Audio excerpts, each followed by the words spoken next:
We hit Infinite this month using primarily 4 different deck lists. A lot of them are actually budget, so I'm going to jump into those and break them down. The first one here being Sarah Spider. This was the one that finished the final climb for us. It is kind of a classic Sarah control list. The main omission here is we're dropping Scarlet Witch for Spider Woman. Spider Woman is newly buffed and she's quite good. I think she's a bit underappreciated. And removing 4 from your opponent, she's generally a 5/12. Really good. You could drop her for the Witch if you prefer that. It's also a very good list. A lot of Sarah decks just doing great in general. We do have Arrow. Unfortunately, Arrow is just one of the best cards in the game right now. If you don't have her, it's really unfortunate. We'll go over some other deck lists, but you can almost put her in any deck list and just make it better. But we have all the classic tools here. Maybe Bishop and Mysterio could use a bit of a breakdown. Bishop is, because you're discounting all your cards that are really cheap, Bishop can get quite large, become a 3/7, a 3/8, 3/9 relatively easily. Mysterio combos with him perfectly because each Mysterio that you place counts as a card that is played, so you're going to get +3 to your Bishop for that, on top of it being a 2/4, which is just fantastic stats for a 2-drop. It was even better when it was 2/5.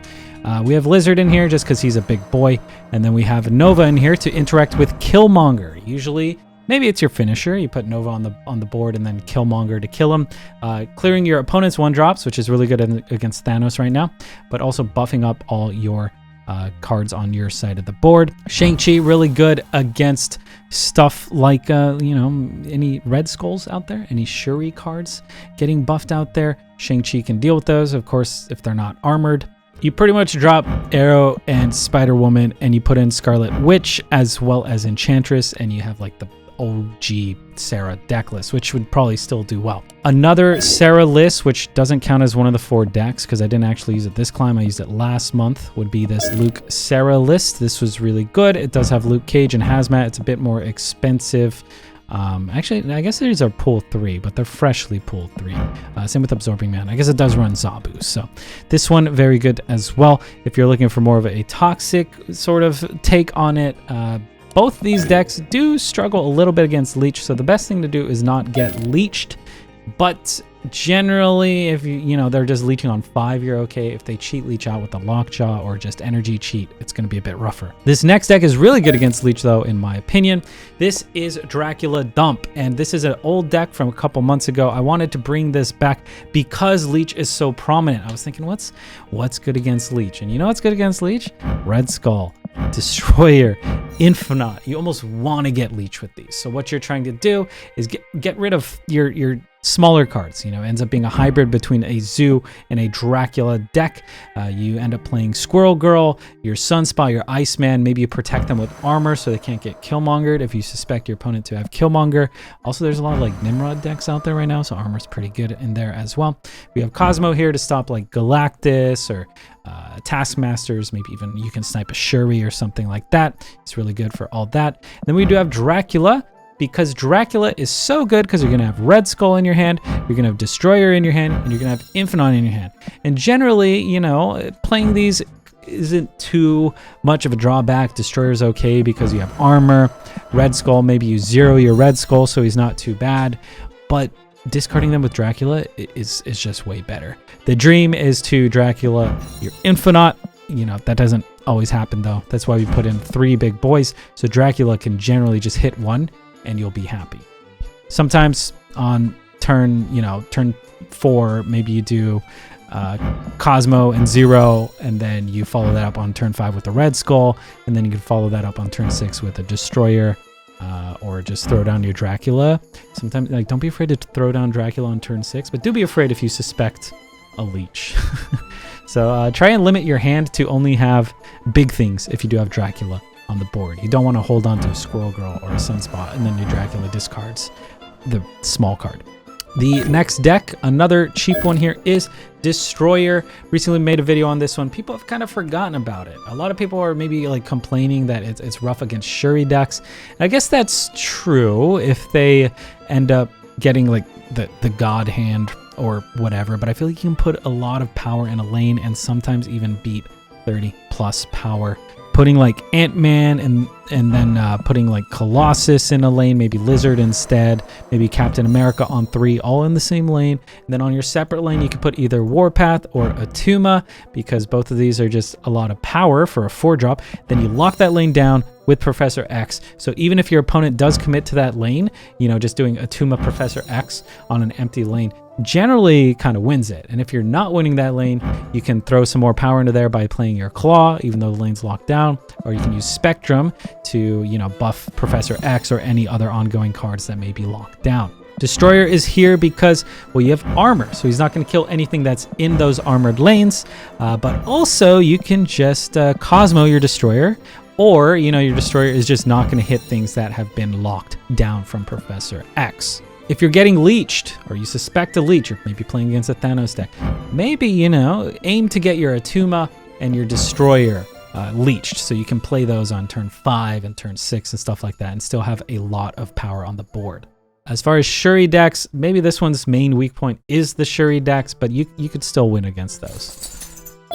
Now, this last deck is the one that I pushed, I think, from 90 to like 98 with this one. Maybe it was like 88 to 98. I think it was like 88 to 98. This deck is quite incredible. The other 3 decks we went over were budget. This one is definitely not budget, so maybe you can play this one in a few years, because we are running Shuri.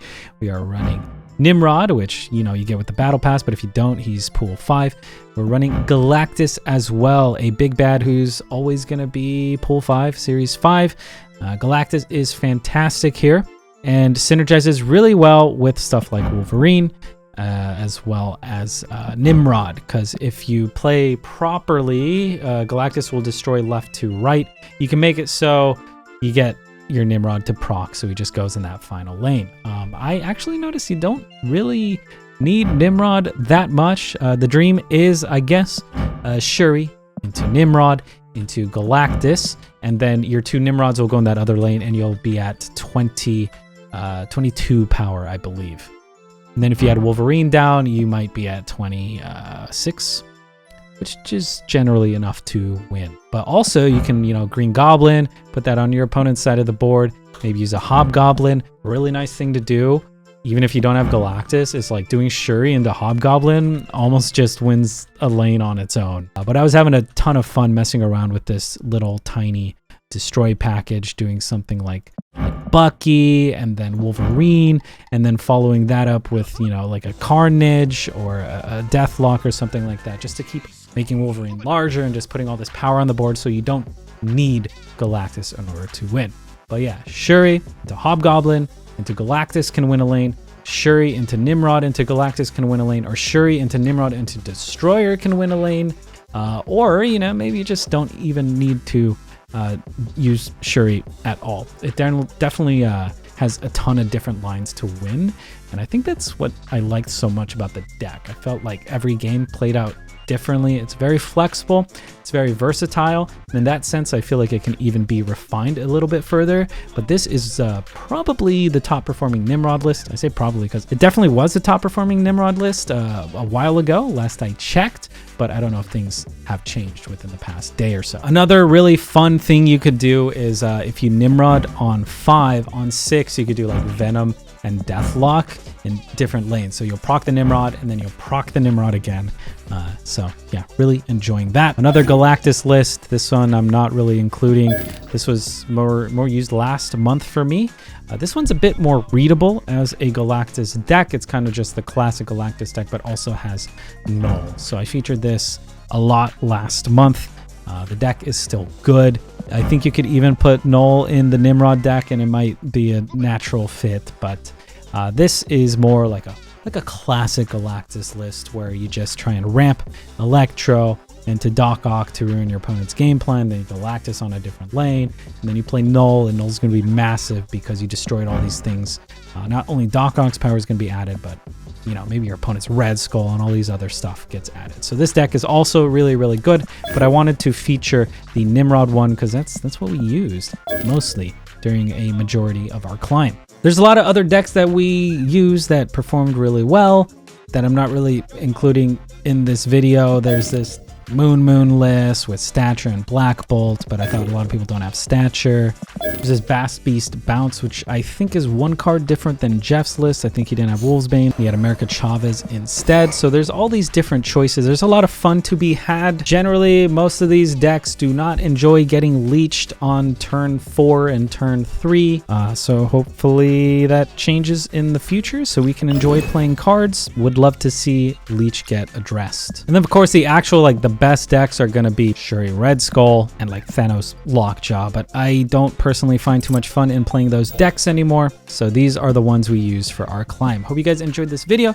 Let me know if you like these. I'm trying to make this a monthly segment where I just talk about the decks that I personally use to hit infinite because they change month to month. If you like the video, don't forget to like the video and also subscribe. Not a lot of you guys are subbed and it helps me out a lot. Thanks for watching. Good luck on ladder and stay hydrated.